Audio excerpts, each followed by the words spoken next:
guys, welcome back to my channel, or welcome to my channel if you are new here. I do not know why this video is making me so uncomfortable, but today we're going to be doing something super different from my usual videos. Actually, the complete opposite. Instead of influencing you with a ton of Amazon finds and favorites and things I'm loving, I'm going to try to de-influence you. This is a trend that I've been seeing going around on TikTok that I find incredibly interesting as someone who is very easily influenced. I'm not only going to bash products, which is not my intention at all. I'm going to tell you why they didn't work out for me, or why I think they're hyped, or why I think they're just overpriced. But I'm going to try to offer you an alternative. Example number one. I'll get into it. So that's kind of what I want to do in today's video.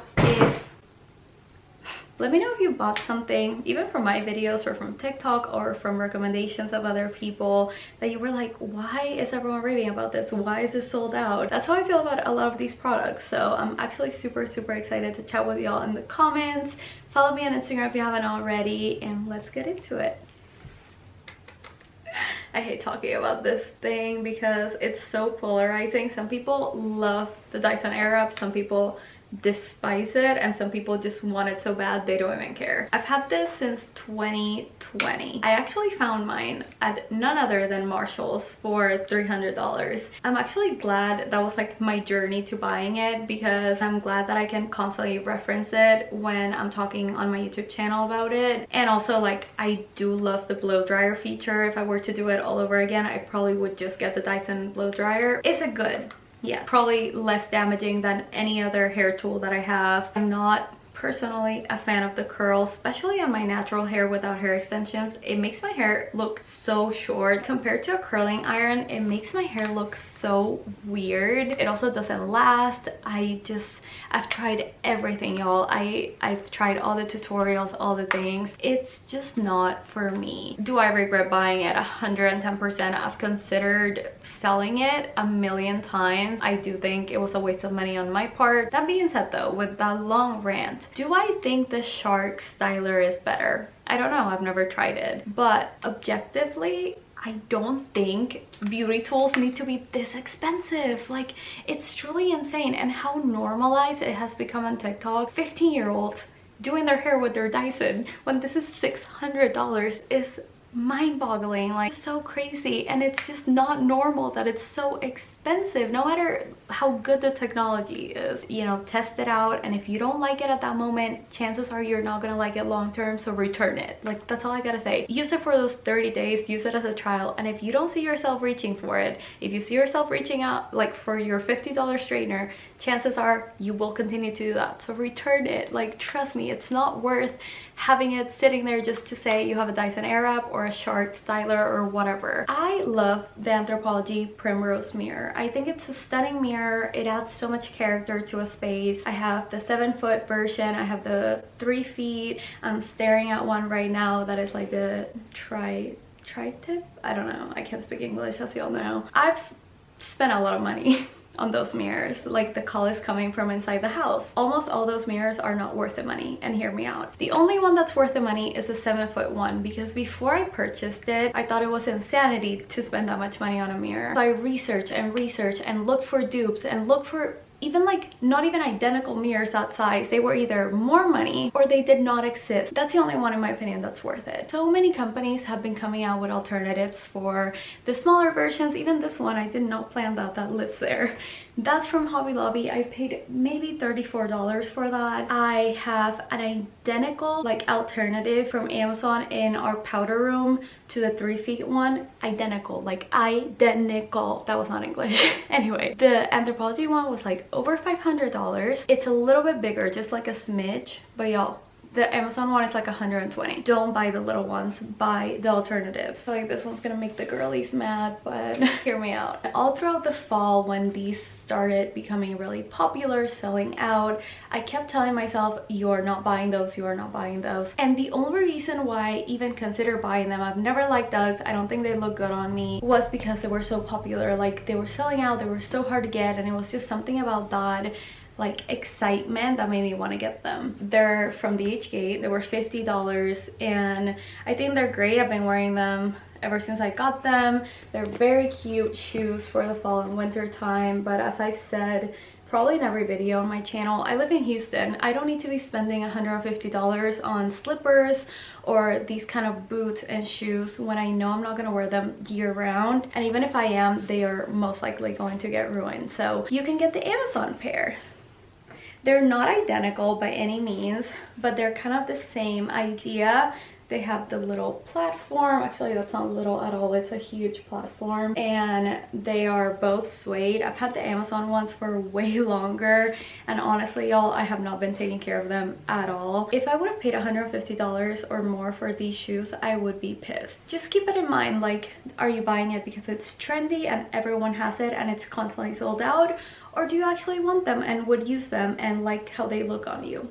Oh, I have some bedding ones that get me really riled up. The first one is the Casa Luna linen duvet cover from Target. I bought this immediately after seeing all the hype. People were like, oh my god, it's so luxe, this, that, so affordable. That thing is like $110. So affordable? No. Saved up. This was back when we lived in our apartment. When I start like washing it, I'm like, this is scratchy. It does not wash well. Not warm, but not cold. It feels weird against my skin. It was impossible to get stains out of it, and we have 2 dogs. It just was not for us. Purely like aesthetic. Like if you don't want to touch your bed, buy Casa Luna. If not, don't buy it. Which brings me to my next point, which is something that TikTok influenced me to buy. I wanted the Sunday Citizen set. So many like bigger influencers always talk about it. We get 2 shams, the duvet cover, and maybe like a Barefoot Dream style throw blanket. I get it in the mail. It's fraying. It has like a bunch of loose threads. I haven't even used it at this point, okay? And I'm just like, this is weird. And then I touch the throw, super small by the way,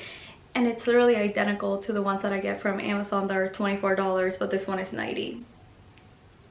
So we start sleeping on it. We get so hot, like almost sweaty hot. Returned the other stuff, kept the 2 shams, and recently I looked at them and they are like the seams are coming apart, and that's the tea. Like I just highly don't recommend. I don't think the company or the products are necessarily bad, but for the price point I was expecting like quality, you know? If you watch my channel, you know I'm a huge fan of fake nails. Like I literally wear them all the time. My favorite fake nails of all time are a $9 pack from Amazon that comes with like 800 fake nails of all different colors, right?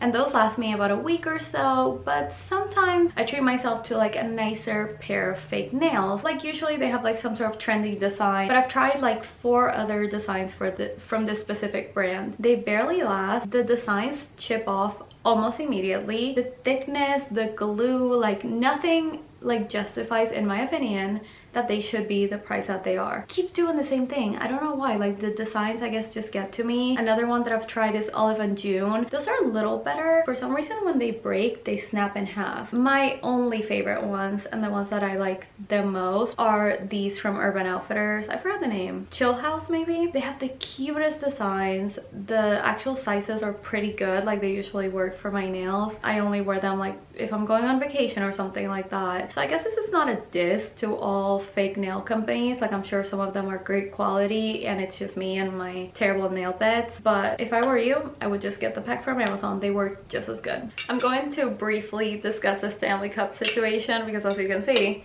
I fell for it. But I also have all the alternatives. I really wanted to find like a good dupe for y'all. Like I'm not even trying to be sarcastic. Like I really wanted to offer a good alternative. This is by far like the most similar one and the best deal in my opinion. I simply don't understand the price point of these. If this can be $29 and it's the exact same, so can this. Like there's no reason for this to be like $45 with tax and all that stuff. It is hype, y'all. I'm sorry. I know a lot of people don't want to hear it. It is hype. And this thing spills.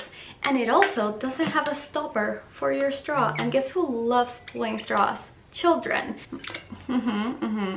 It fits in the car cup holder, which is great. I love the handle. It's really like a good cup. Not worth the money. I don't know how many times I have to say that. This one is the exact same, still overpriced in my opinion. I just don't see why they need to be so expensive. Don't save pennies to buy this. Like you don't need it. I know it sounds bad when I say it as I grab it.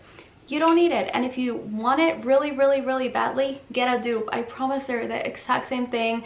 They will keep your eyes just as cold. I swear. It reminds me so much of like Hydro Flask, how they were like so overhyped, or like Yeti cups. I know Yeti cups are really good, don't get me wrong, I do know that.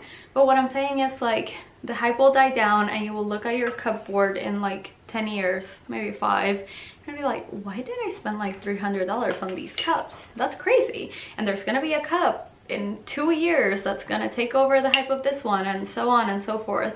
It's an inevitable cycle of like consumerism, which is not something I'm gonna get into. But the point is, if you're objectively thinking, should I buy it? Is it worth it? Chances are the answer is no.